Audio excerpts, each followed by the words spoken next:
Spoštovani, dobrodošli na hibridni konferenci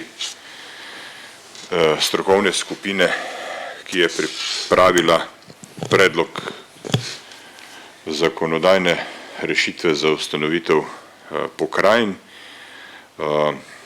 Meni je zelo žal, da so pogoji spričo COVID-19 takšni, da se nismo dobili tukaj v dvorani Državnega sveta in potegnili črto pod uspešno opravljeno zelo veliko delo. Dovolite, da se na tem mestu zahvalim prav vsem, ki ste svojim trudom brez nadomestila in plačila prispevali k temu, da je zakonodajni predlog ugledal luč sveta oziroma da so materialni pogoji za formiranje zakonodajnega predloga ugledali luč sveta. Jaz upam, da bodo rezultati tega vašega dela zaživeli tudi v praksi in da bo javnost pripoznala to vašo pozitivno vlogo pri vnaprejanju slovenske demokracije in funkcionalnosti slovenske državne ureditve. Od tu naprej mislim, da je čas, da začnemo naslavljati najprej lokalno oblast, potem pa še zakonodajalce in zdi se mi, da smo tokrat najbližje rešitvi ustanovitve pokrajin, kar smo kadarkoli v zgodovini samostojne Slovenije bili. Še enkrat hvala lepa skupini, ki se je potrudila. Besedo predajam vodji skupine doktorju Boštjanu Brezovniku. Bi pa želel samo še to izpostaviti, ne glede na to, kako se bo razvijala situacija z COVID-19, je čas za ustanovitev pokrajin zdaj, je pravi in posledice neustanovitve bodo iz leta v leto samo hujše in slabše.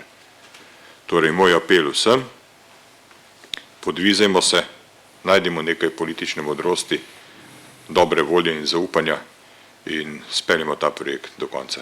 Doktor Brezovnik, izvolite. Hvala, spoštovani, pozdravljeni tudi v mojem imenu. Zdaj, kot je že predsednik povedal, smo praktično prišli do zaključka tistega prvega dela in sicer priprave osnutkov pokrajinske zakonodaje s pregledom vseh pristojnosti nalog, ki bi jih bilo možno prenesti v pristojnost pokrajin. Za današnji dan smo nekako predvideli dnevni red, ki ste ga dobili, pri čemer bi samo upomnil, da se je kolegica Mateja Finžgar upravičila, ker ima neodložljive obveznosti in bi dejansko ob tem poročilu, ki ga je podal predsednik, nadaljevali z vplivom ustanovitve pokrajin na črpanje evropskih sredstev, kar bo pripravil kolega Rok Pleterski-Puhorič. Potem bo kolega Žan Oplotnik pripravil izhodišča zakona o financiranju pokrajin in pa seveda bi potem odprli razpravo o pokrajinski zakonodaji, ki je pripravljena v zborniku pokrajine v Sloveniji, se pravi z osnutki pokrajinske zakonodaje. Namen tega zbornika je v tem, da se celovito predstavi celotni projekt in da se na podlagi tega zbornika z osnutki pokrajinske zakonodaje začne razprava v občinah in hkrati s tem tudi javna razprava, ki bi trajala vsaj 90 dni. Cilj te razprave je v tem, da bi strani zainteresirane javnosti dobili še pripombe in predloge za morebitne spremembe in dopolnitve, ter da bi vzporedno s tem dobili tudi odziv občinskih svetov vseh slovenskih občin na pripravljen koncept pokrajinske zakonodaje. Potem nameravamo seveda v okviru strokovne skupine pripraviti končni predlog, ki ga bomo seveda predložili Državnemu svetu v razpravo in morebitno odločitev o tem, da se ta pokrajinska zakonodaja v obliki predlogov posreduje v sprejem Državnemu zboru. Tako da je za konec današnjega posveta pripravljen tudi sklep strokovne skupine, s čemer bi dejansko o potrditvi osnutkov predlagali Državnemu svetu začetek javne razprave in pa razprave po občinah. Tako da, če ima morebiti kdo kakšno pripombo na dnevni red ali bi še karkoli dodali. Če predlogov ni, bi jaz potem predlagal, da se nadaljuje z to kratko predstavitvijo kolega Roka, ki je naredil izjemno dober pregled in utemeljitev, zakaj bi tudi z vidika črpanja evropskih sredstev bilo potrebno imeti pokrajine. To je eden dodatnih argumentov. Potem pa bi nadaljevali z predstavitvijo profesora Plotnika in pa predstavitvijo tega zbornika. Rok, izvolite. Hvala lepa za besedo. Lep pozdrav z moje strani tudi vsem danes tukaj prisotnim in pa tistim, ki so prisotni preko oddaljene povezave. Torej, predstavil bom vpliv ustanovitve pokrajin na črpanje evropskih sredstev, s čimer se podrobneje ukvarjam tudi v doktorski disertaciji pod mentorstvom profesorja dr. Trpina. Če pogledamo programsko obdobje 2007 do 2013. V tistem programskem obdobju nam je bilo dodeljenih približno 4,1 milijarde evrov evropskih kohezijskih sredstev. Zdaj, izhajajoč iz podatkov, glede na leto 2020, je bilo po Evropski komisiji potrjenih za dobre 4,2 milijarde evropskih izdatkov, kar pomeni, da so bila sredstva počrpana več kot 100%. Zdaj, če se ozremo nazaj v leto 2014, v tistem obdobju, ko se je sicer programsko obdobje 2007 do 2013 že zaključilo, je bilo glede na tedanje stanje po Evropski komisiji upravičenih za 2,5 milijarde evropskih izdatkov, kar pa znaša približno 62% vseh razpoložljivih sredstev. Torej, v obdobju 2007 do 2013 je bila Slovenija uspešna pri črpanju evropskih sredstev, pri čemer pa bode v oči, da je bilo njihovo črpanje izrazito neenakomerno. Namreč približno 38% evropskih kohezijskih sredstev, ki so bili počrpani za programsko obdobje 2007 do 2013, je bilo počrpanih, ko se je to obdobje že končalo in se je začelo že novo, trenutno iztekajoče programsko obdobje 2014 do 2020. Torej, v 7 letih smo počrpali 60% sredstev, po izteku pa preostanek.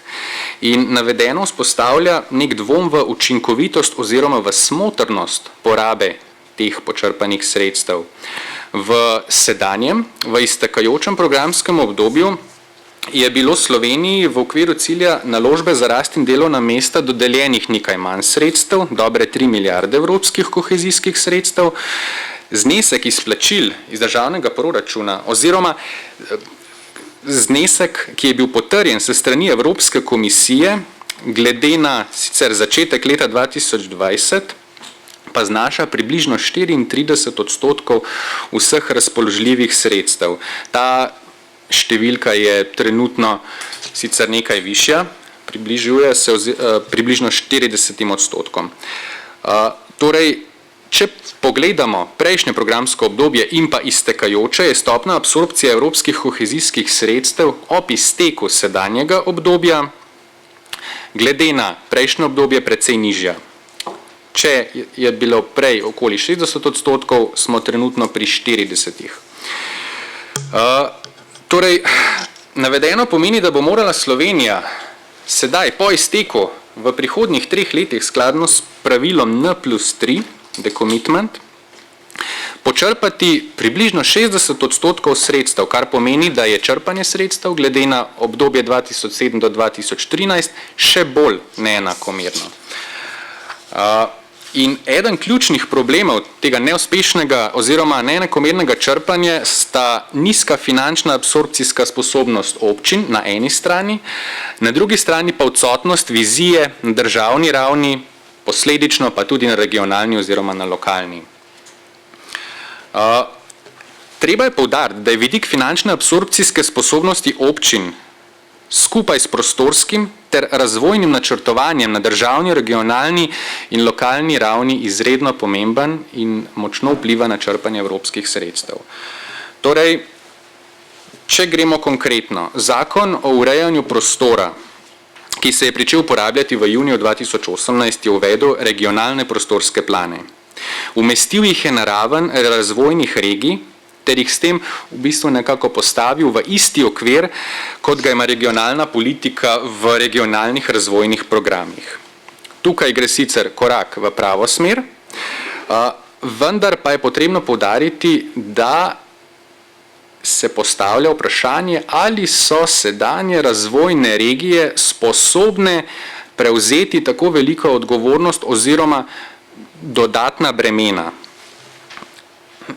Namreč glede na dosedanje izkušnje, predvsem manjše občine imajo precejšnje kadrovske, organizacijske in pa finančne omejitve, ki preprečujejo uveljavljanje kakovostnih in pa učinkovitih prostorskih rešitev. In sedaj, ko imajo razvojne regije še toliko večjo odgovornost v povezavi s prostorskim načrtovanjem, se še toliko bolj kaže vpliv pomanjkanja pokrajin, ki bi bile vmesni člen med državo in občinami. In če je po eni strani priprava regionalnih prostorskih planov obvezna na ravni razvojnih regij, pa so občinski prostorski plani fakultativni. In vse to govori v prid ustanovitve pokrajin, ki bi imele pravno osebnost, saj to terja večjo organizacijsko strukturo, lastna sredstva in tako naprej. Zdaj, če gremo na zakon o spodbujanju skladnega regionalnega razvoja, ta določa v 13. členu, da morajo biti regionalni razvojni programi sprejeti najpozneje decembra, pred letom, ko se konča prejšnje programsko obdobje. Ker se sedanje programsko obdobje zaključuje v tem letu, bi morali biti razvojni programi za programsko obdobje 2021 do 2027 sprejeti najkasneje do decembra 2019, kar pa se ni zgodilo. In ob tem ni odveč poudariti, da je prišlo s strani razvojnih regij do zamud pri sprejemanju regionalnih razvojnih programov že za programsko obdobje 2014-2020. Omenjene dokumente so namreč razvojne regije, vsaj večina od njih, jih je sprejemala šele v drugi polovici leta 2015, ko se je programsko obdobje že pričelo oziroma je bilo že kar globoko v trajanju. In ker torej trenutno regionalni razvojni programi za prihajajoče 7-letno obdobje še niso sprejeti, tudi ne morejo biti posledično sklenjeni dogovori za razvoj regij, s katerimi se ti regionalni razvojni programi uresničujejo. In sprejem vseh teh aktov iskreno se zdi še precej oddaljen, saj so podlaga za sprejem regionalnih razvojnih programov ravno regionalni prostorski plani, ki jih je predvidel zakon o urejanju prostora, le-ti pa še ne bodo kmalu sprejeti. Saj glede na 274. člen zakona o urejanju prostora, ki določa, da se lahko regionalni prostorski plani za posamezno regijo sprejmejo najpozneje do 1. januarja 2023. Torej, in če je prostorsko načrtovanje trenutno predvideno na 3 ravneh, to je na ravni države, strategijo prostorskega razvoja Slovenije, na ravni razvojnih regij z regionalnimi prostorskimi plani in tudi na ravni posameznih občin z občinskimi prostorskimi plani, ki so sicer fakultativni, je nujno oziroma najmanj primerno, da se poleg države in občin ustanovijo tudi pokrajine kot vmesne stopnje in vsekakor z večjo veljavo oziroma avtonomnostjo, kot so to sedaj razvojne regije, ki so, vsaj po mojem mnenju, oziroma so zgolj ozemeljsko zaključene enote, v okviru katerih statistični urad zbira podatke. Torej, regionalne obveznosti glede prostorskega in razvojnega načrtovanja, ki jih razvojnim regijam nalagata zakon o urejanju prostora in pa zakon o spodbujanju skladnega regionalnega razvoja, so preprosto prerasla njihove zmožnosti, zato je ustanovitev pokrajin nujna. Torej, ne moremo tudi mimo dejstva, da so slovenske občine izrazito neenakomerne. Imamo jih 212, tako po velikosti, po številu prebivalcev in po finančnih sredstvih. In ravno zato, ker manjka institucionalizirana regionalna raven, prihaja do najrazličnejših težav pri izvajanju posameznih nalog regionalnega pomena.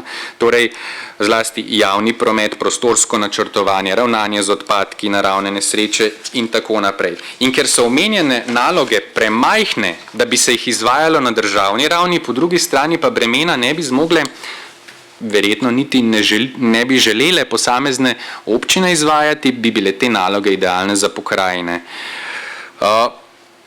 V povezavi s črpanjem evropskih sredstev in v povezavi z absorpcijsko sposobnostjo bi bilo tu potrebno omeniti tudi realni in programsko-projektni vidik absorpcijske sposobnosti. Namreč po Mraku in Vostnerju, ki sta to razdelala, je realna absorpcijska sposobnost pomembna zlasti z vidika, da se da v ospredje realne potrebe, ki jih ima posamezna država, regije oziroma občine, pri čemer je potrebno ta obseg realnih potreb zmanjšati na tiste, ki spodbujajo razvoj in kjer je utemeljena javna intervencija. Vidik programske oziroma projektne absorpcijske sposobnosti nadalje pa je pomembna zato, ker predstavlja zmožnost zopet države, regije oziroma občin, da pripravijo kakovostne programe oziroma projekte, ki so potrebni za uspešno črpanje evropskih sredstev. In Slovenija pri določanju realnih potreb ne upošteva dovolj ne lokalne, ne regionalne ravni. Namreč sedanje razvojne regije v tem trenutku ne zmorejo učinkovito izvajati endogene regionalne politike, kot to določa Zakon o spodbujanju skladnega regionalnega razvoja. Le-ta pa namreč razvojnim regijam omogoča več ali manj vso razvojno pobudo. In razvojne regije, take kot so, še vedno niso sposobne povezati razpršenih regionalnih interesov in tudi neenotnega državnega centralizma. Posledično pa prihaja do regijskih centralizmov, ne nazadnje pa tudi lokalnih centralizmov. In to predvsem z vidika priprave projektov in učinkovitega črpanja evropskih sredstev ni dobro. In v ta namen bi bila ustanovitev pokrajin nujna. Torej, saj z vidika črpanja evropskih sredstev bi morala Slovenija v prihajajočem programskem obdobju, ki je roko na srce pred vrati 1. januar je tukaj, opraviti natančno analizo potreb v posameznih pokrajinah ob sodelovanju z občinami, saj le-te najbolj poznajo lokalno problematiko. In ustanovitev pokrajin je nujna tudi z tega vidika, saj so trenutno ravno razvojne regije tiste, ki so na primer v programskem obdobju 2014-2020, se pravi v trenutnem, nič drugače pa ne kaže tudi za prihajajoče obdobje, zamujale s pripravo in sprejemanjem regionalnih razvojnih programov ter z njimi povezanimi dogovori za razvoj regij, to je sprejemanjem teh razvojnih dokumentov, ki so bistveni za uspešno in učinkovito črpanje evropskih sredstev. Torej, da zaključim, čim prejšnja ustanovitev pokrajin bi torej prispevala k izboljšanju realne, finančne in programsko-projektne absorpcijske sposobnosti, zelo verjetno pa tudi k izboljšanju administrativne absorpcijske sposobnosti, in ocenjujem, da če bi se jutri sprejela zakonodaja, bi bili pozitivni rezultati vidni morda nekje v sredini prihajajočega programskega obdobja, zelo verjetno pa še nekaj kasneje. Hvala lepa. Hvala, kolega Rok. Ima kdo kakršnokoli vprašanje za kolega, glede na to, kako analizo je pripravil? Ja, Starman, moje ime.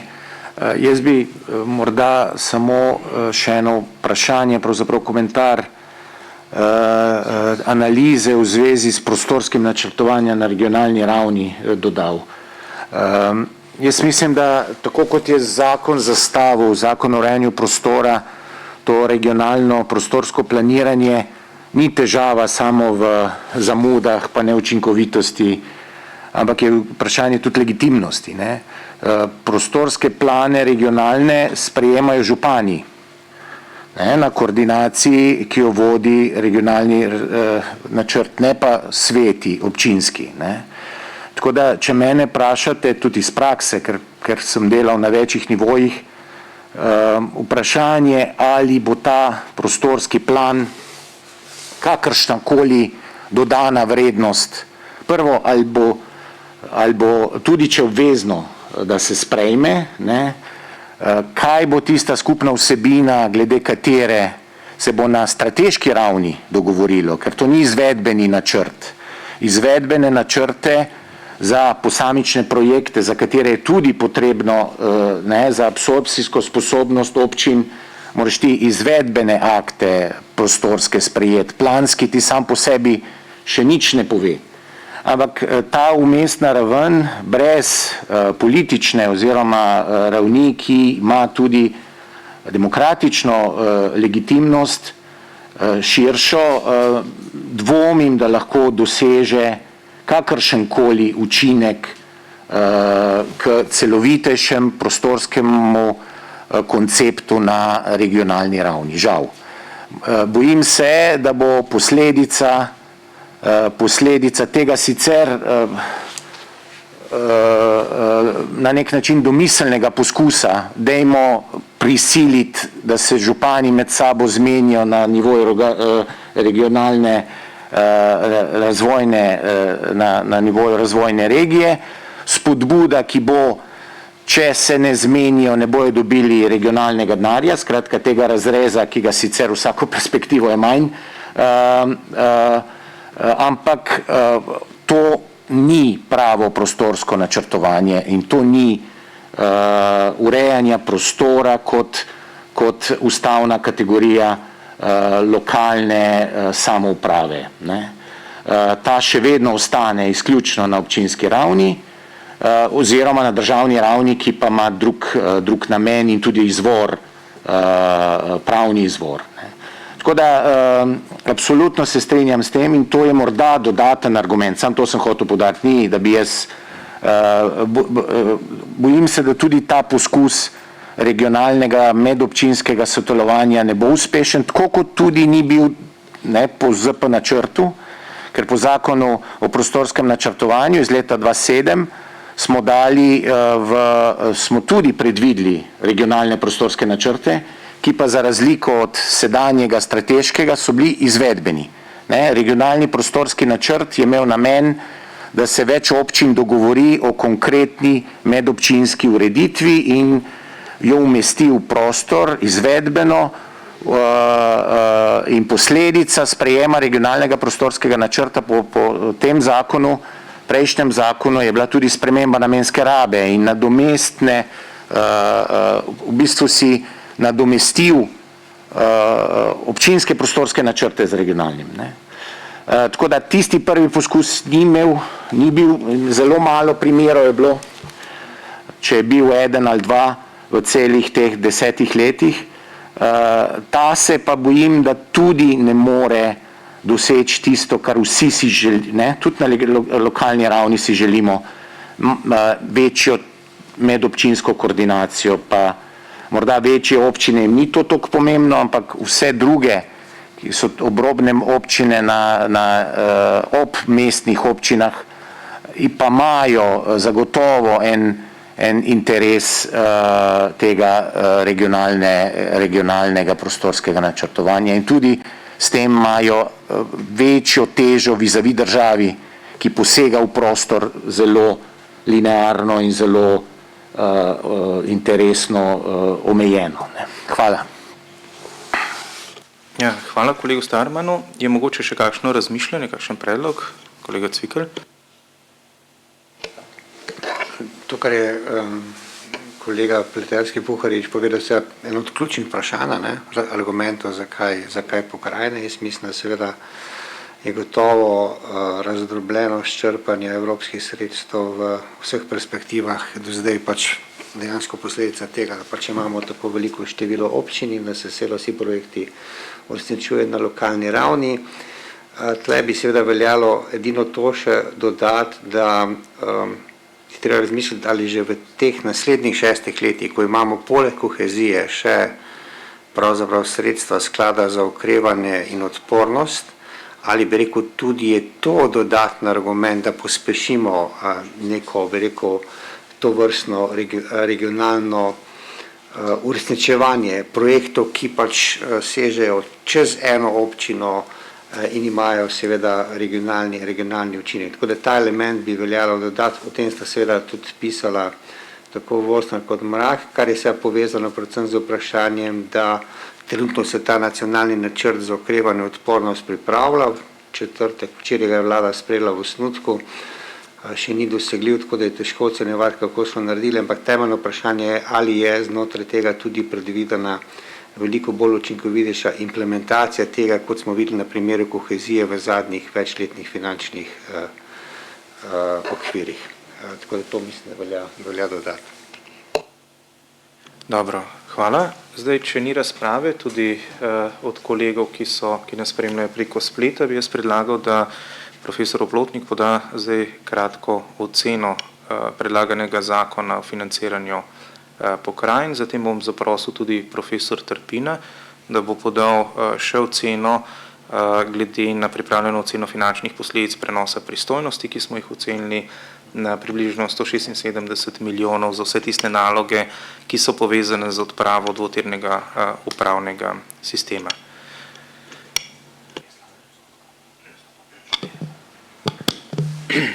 Ja, lepo pozdravljeni vsi prisotni v dvorani in pa tudi virtualno.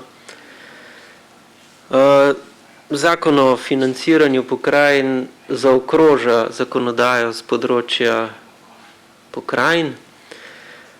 Seveda je sestavni del, brez katerega težko nadaljujemo delo in ocenimo tudi posledice, predvsem finančne ustanavljanja te druge ravni decentralizacije. Seveda spomnimo se, da je veliko na tem področju bilo že storjenega dobrih 10 let nazaj, ko smo se ukvarjali prav tako z poskusom ustanovitve pokrajin.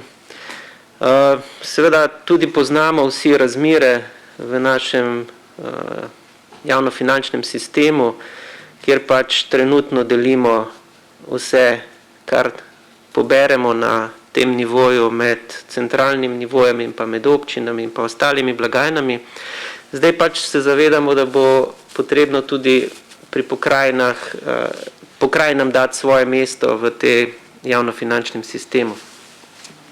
Pripravljen je bil osnutek zakona o financiranju pokrajin, ki ga bom na kratko predstavil. Najprej bi pa želel nekaj izhodišč, ki so bila upoštevana ali pa neupoštevana pri sestavi tega zakona, kajti vemo, da že tudi na ravni lokalnih skupnosti se že desetletje ukvarjamo s tem, kako se približati tistemu optimalnemu zakonu o financiranju.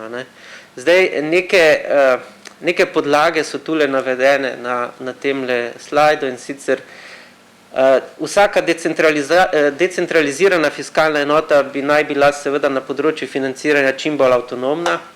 Ta vidik je seveda težko doseči, predvsem, če nimaš dovolj raznolike palete finančnih virov, ki bi bili na voljo tej decentralizirani fiskalni enoti. Zato je treba iskati ravnotežje med lastnimi in pa odstopljenimi viri, in pa na drugi strani med pristojnostmi in pa stroški, ki padejo na to drugo raven lokalne samouprave. Zdaj, pomemben vidik, ki mislim, da ga ne smemo spregledati in bo potrebno o njem še kaj reči v prihodnje, je to razpolaganje s premoženjem, pravzaprav celo ključno ocena tega premoženja, ki bo prenesena na pokrajine, potem možnost zadolževanja, tako na mednarodnih in lokalnih finančnih in kapitalskih trgih, izdaja vrednostnih papirjev, kar sodi v ta okvir, česar se do sedaj občine niso dosti posluževali, vemo zakaj, ker so pač nivoji, kjer se začne ta možnost precej višje postavljeni, kot je domet posamezne povprečne občine v Sloveniji. In seveda z tega vidika potem skrbeti za investicije, torej razvoja, tako nove kot pa obnovitvene. Ne bomo se mogli tudi izognati mehanizmov finančne izravnave, kajti če želimo, da bodo pokrajine lahko preživele in upravljale svoje naloge, to je prvo poslanstvo, in da bodo tudi razvijale da bo šel enakomeren razvoj Slovenije naprej, torej ta decentraliziran, potem seveda ta nek Robin Hoodski sistem finančne izravnave je tudi tu predvidena. Ne. Zdaj, osnovni davki, ki jih teorija pozna, ne, vemo, da so naprimer lastni, potem ti odstopljeni oziroma deljeni, pa ne davčni. Zdaj bi se ustavil predvsem pri lastnih, ne, teh je še vedno premalo, tako na nivoju občin, kot jih bo tudi na nivoju pokrajin. To so tisti avtonomni lastni davčni viri, kjer ima decentralizirana enota možnost tako predpisati davčni vir kot predmet obdavčitve in tudi administrirati. Predvsem občine so se tu pokazali, da pač administrativna podpora je tu pač potrebna strani centralnega nivoja in zato je bilo najlažje seveda se poslužiti teh odstopljenih oziroma deljenih davkov. Seveda ima tudi občina danes nekaj malega avtonomije pri lastnih davkih, ampak z vidika tistega optimalnega modela je to še vedno premalo. Bomo pa poskušali seveda ta model kasneje tudi narediti takšen, da bo ustrezal tisti optimalni vertikalni davčni strukturi, ki naj bi jo imela decentralizirana enota. Zdaj, tule bom nekaj zadev spustil, ki niso tako pomembne. Ustavil bi se pri temu, da nekaj izhodišč navaja tudi že Ustava Republike Slovenije, Zakon o financiranju občin in pa tudi Evropska listina o lokalni samoupravi, ki je, mislim, da temelj vsakega, ki se ukvarja z lokalno samoupravo.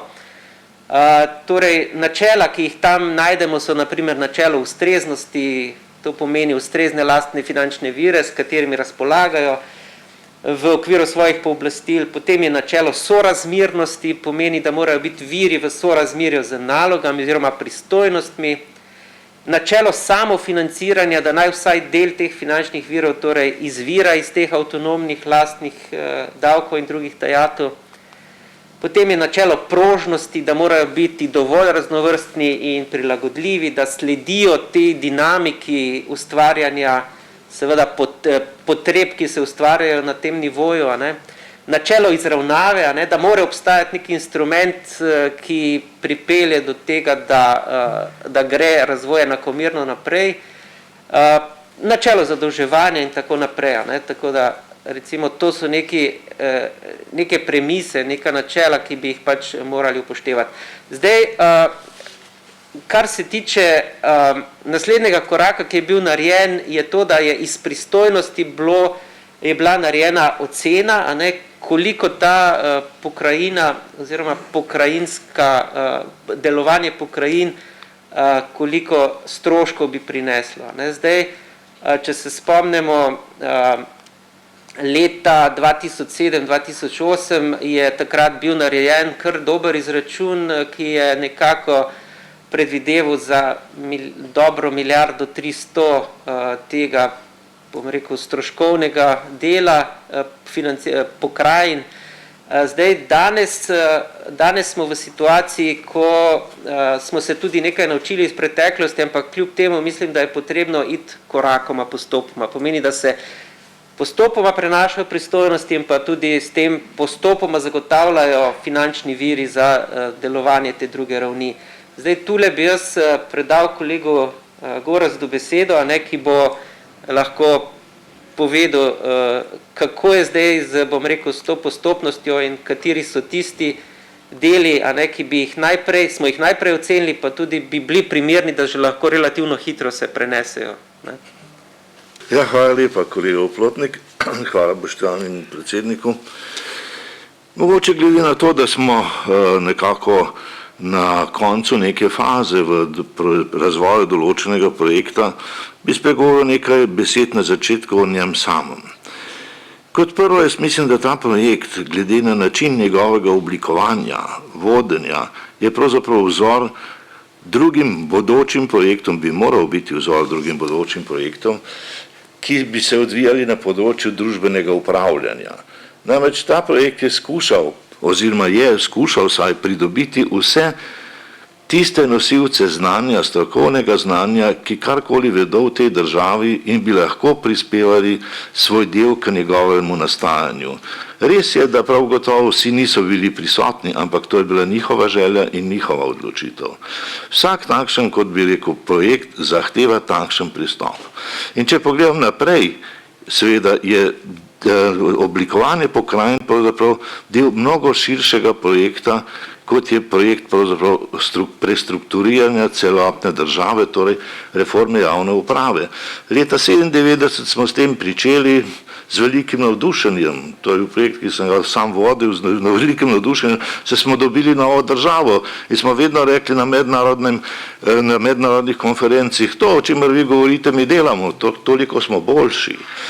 No, seveda potem po vseh teh letih ugotavljam, da dlje, ko imamo državo, bolj raste potreba po njeni reformi. Poglejte, že sama stvar se začne v čisto v njenem najbolj bistvenem vrhu, to je v bistvu pri oblikovanju in izvajanju ter vzdrževanju oblasti. Mi imamo po ustavi in vse demokratične družbe imajo po ustavi 3 veje oblasti. Imamo zakonodajno in izvršno, ti dve sta bolj ali manj povezani, kajti praviloma kdor obvladuje zakonodajno, obvladuje tudi izvršno oblast. In te so v bistvu izrazito interesno pogojene.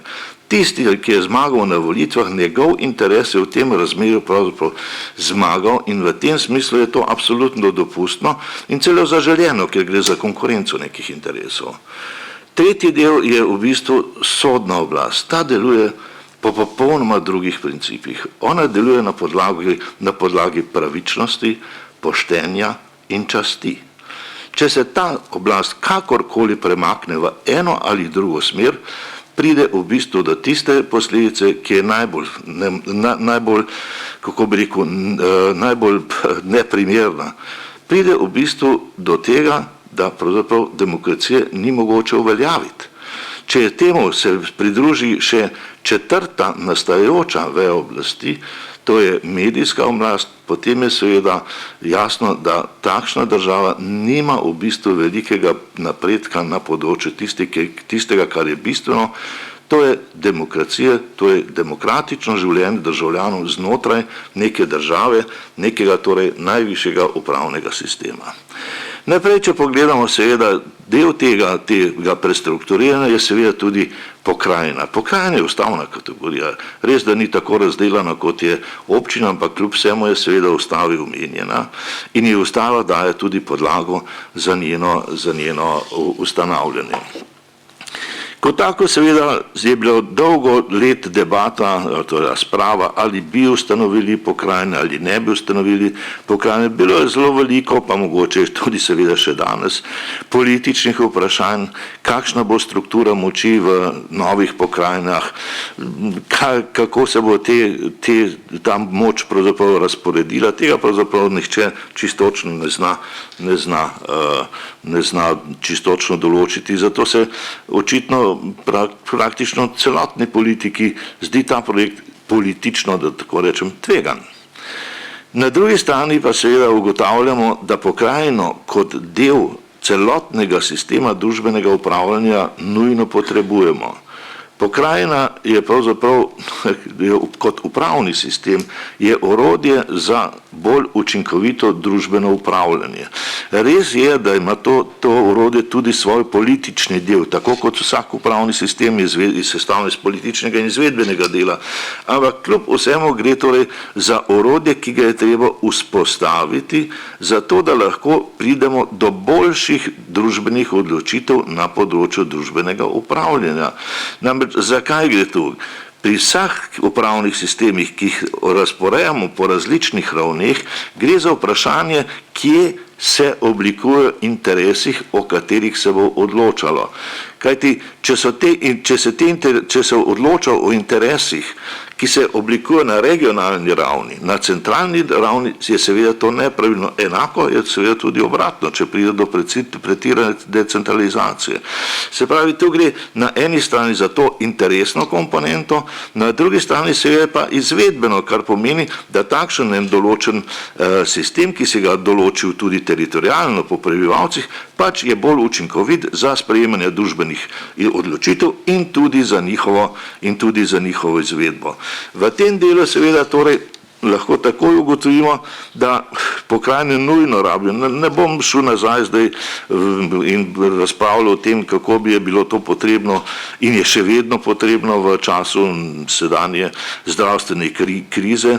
Gre preprosto za to, da imamo ogromno stvari, ki smo jih navedli v tej študiji pri pristojnostih, kaj naj bi pokrajina delala, da je ogromno stvari, ki bi se na pokrajinski ravni izvajale bolje. Sedaj pa, če grem k temu vprašanju. Se pravi, mi moramo vzpostaviti najprej orodje. Se pravi, orodje, s katerim bomo potem začeli družbeno upravljanje po različnih področjih. V tem dokumentu je seveda izpostavljeno, da ta vzpostavitev orodja bi stala približno 158 milijonov, kar pomeni seveda za nakup novega orodja, ki bi ga vsak mojster mora kupiti, če se hoče lotiti nekega dela. Za nakup tega orodja bomo toliko dali. Potem pa se seveda na to orodje obešajo različna izvajanja upravljanja na različnih področjih. Zdravstvo, šolstvo, kultura in tako naprej. In prostorsko seveda načrtovanje. Vse se seveda potem odvija na 3 stopnjah, ki jih odločevalec pač uporabi, lahko pa tudi ne. Lahko reče, na tem področju se pa na pokrajinah nič ne dogaja, zato ker se vsi interesi oblikujejo ali na centralni ali na popolnom lokalni ravni. In za tega seveda, če hočemo sploh priti do pokrajin, je treba narediti prvi korak. Najprej treba skočiti v vodo, potem bomo plavali. In ta korak pravzaprav ni drag. Poleg tega seveda pa vsako boljše in bolj učinkovito družbeno upravljanje ima tudi svoj, če hočete, ekonomski prispevek. Če bomo bolje upravljali, če bomo bolje izvali odločitve, če bo na koncu seveda dosežen cilj, ki je na upravnem področju vedno večplasten, to ni samo ekonomski, da se razumemo, toliko bolj seveda bomo kako bi rekel, toliko bolje bomo uporabili teh 158 milijonov, ki bi jih rabili za nakup, da tako rečem, orodja. Potem se bo seveda s tem orodjem lahko zakonodajalec ali vsak tisti, ki bo odločal na določeni ravni, bomo lahko razporejali odločanje, izvrševanje, kontrolo, to so 3 temeljne funkcije upravnih sistemov, na različne ravni in tako bomo seveda lahko pri novem, recimo, zakonu o zdravstvenem področju ali šolskem bomo lahko upoštevali že regionalno raven, lahko bomo upoštevali pri prostorskem planiranju in tako naprej. Imeli bomo na voljo novo orodje, ki je po mojem mnenju seveda, o čemer govorimo že tam od leta 97, res nujno potrebno.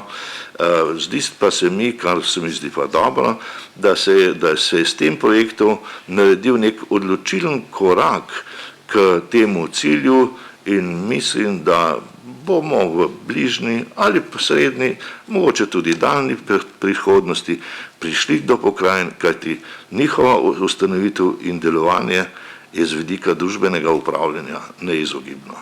Hvala lepa. Hvala, profesor Trpin. Zdaj, kot sta kolega povedala, je pripravljen osnutek zakona, ki dejansko temelji že na sedanjem konceptu financiranja občin, pri čemer je potrebno povedati, da se metodologija za določitev stroškov financiranja oziroma višine financiranja prepušča v odločitev vladi. Mi sicer predlagamo, da se preide iz stroškovnega vidika na prihodkovni vidik, kar pomeni, da bi glede na izkušnje pri financiranju občin, pri financiranju pokrajin morali izhajati iz predhodnih ocen finančnih posledic prenosa posameznih pristojnosti na pokrajine in bi seveda se morali z zakoni, ki bodo določali pristojnosti in naloge pokrajin, določati tudi finančni viri za financiranje izvajanja teh nalog. Pristop je nekoliko drugačen, sledi pa seveda tudi opozorilom Računskega sodišča in pa stroke ter hkrati tudi združenj občin, da ne bi ponovili iste napake, kot smo jo začrtali z prvim zakonom o financiranju občin in kar še do danes tudi vlečemo dalje. Dobro, je morebiti tu kakšen pomislek, kakšna razprava, kakšna pripomba? Od kolegov, ki nas spremljajo po svetu, tudi ne. Jaz bi potem predlagal, da preidemo na naslednjo točko dnevnega reda, to je predstavitev tega zbornika. ki ste ga vsi dobili. Namen tega zbornika, kot sem že na začetku povedal, je v tem, da se na enovit, pregleden način pripravi predstavitev celotne pokrajinske zakonodaje z predstavitvijo vseh pristojnosti nalog občin, ki bi se lahko prenesle, pristojnosti nalog strani države, ki bi se lahko prenesle v pristojnost pokrajin. Ta pregled je narejen po 151 zakonih in je izrazito specifičen in specificiran na način, da so dejansko te pristojnosti razdeljene med pokrajinske organe. Pri vsaki pristojnosti je podan tudi opis, kakšen akt, bodi si splošni posamični ali akt poslovanja pokrajine iz tega sledi in kateri organ je pristojen za njegov sprejem. Pri sami pripravi zakonodaje smo sledili nomotehničnim smernicam, sledili smo dejansko tudi resoluciji normativni dejavnosti in hkrati tudi pravilom priprave aktov na način, da so vsi akti ustrezno obrazloženi z jasnimi, natančnimi in konciznimi obrazložitvami, pripravljene so ocene finančnih posledic, pri čemer, tako kot smo že uvodoma povedali, je cilj v prvi fazi vzpostaviti ustrezno ogrodje, se pravi pokrajinske uprave za odpravo dvotirnega upravnega sistema, na način, da se ne uvaja dodatnih finančnih bremen, pač pa da se zagotovi ustrezen prenos kadrov in pa hkrati tudi ustrezen prenos finančnih sredstev v prvi fazi, v nadaljnjih fazah pa bo seveda vse odvisno od tega, katere pristojnosti in naloge bo Državni zbor z spremembami zakonodaje prenašal v pristojnost pokrajin. Zdaj, glede na samo vsebino priročnika, ki ste ga dobili, bi povprašal, če ima morebiti kdo kakršnokoli pripombo na samo vsebino, bi bilo potrebno še karkoli dopolniti, spremeniti, dodati ali je morebiti karkoli premalo pojasnjeno.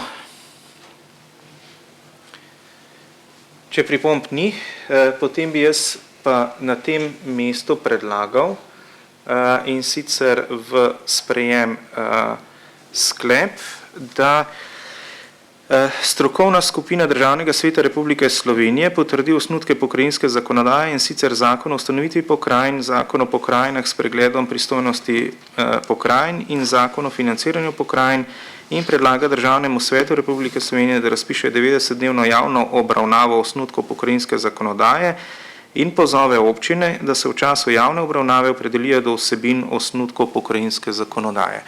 Zdaj pa, če dovolite, glede na to, da nas nekaj kolegov spremlja po spletu, bi vas prosil, tiste, ki ste navzoči v dvorani, če lahko z dvigom rok potrdite sprejem tega sklepa. Kdo je za?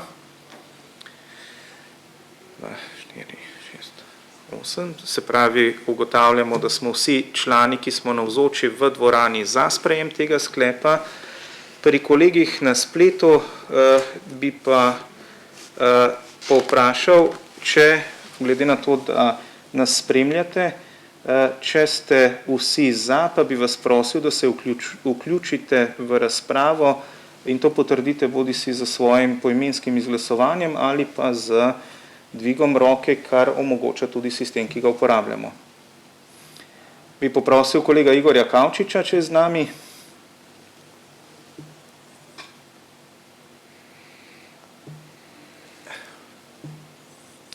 Primož bomo slišali ali? Morali bi.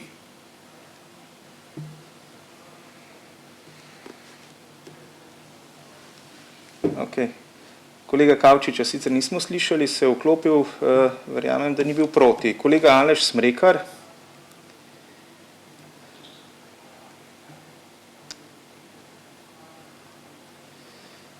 Nas ne spremlja. Kolega Dušan Jovanovič.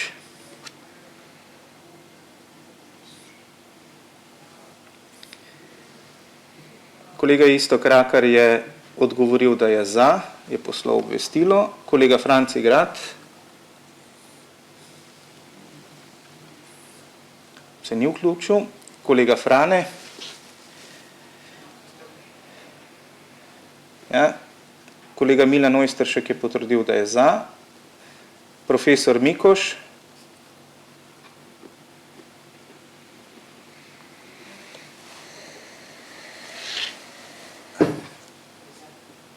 Je za. In kolega Mitja Horvat.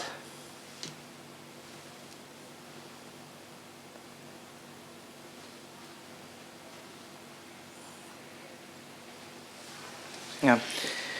Predvidevam, da so za, tako da glede na način glasovanja in kako je bilo izglasovano, ugotavljam, da se strinjate z tem predlaganim sklepom. To pomeni, da potrjujemo sklep, kar pomeni, da je sedaj naloga in delo na Državnem svetu. Predvidevam, da bodo strokovne komisije Državnega sveta to ustrezno obravnavale in da bo na naslednjem plenarnem zasedanju Državni svet tudi odločil o temu predlogu. Se pravi, naš predlog gre v smeri, da se opravi javna razprava, razprava po občinah in da se po teh 90 dneh zberejo pripombe občinskih svetov.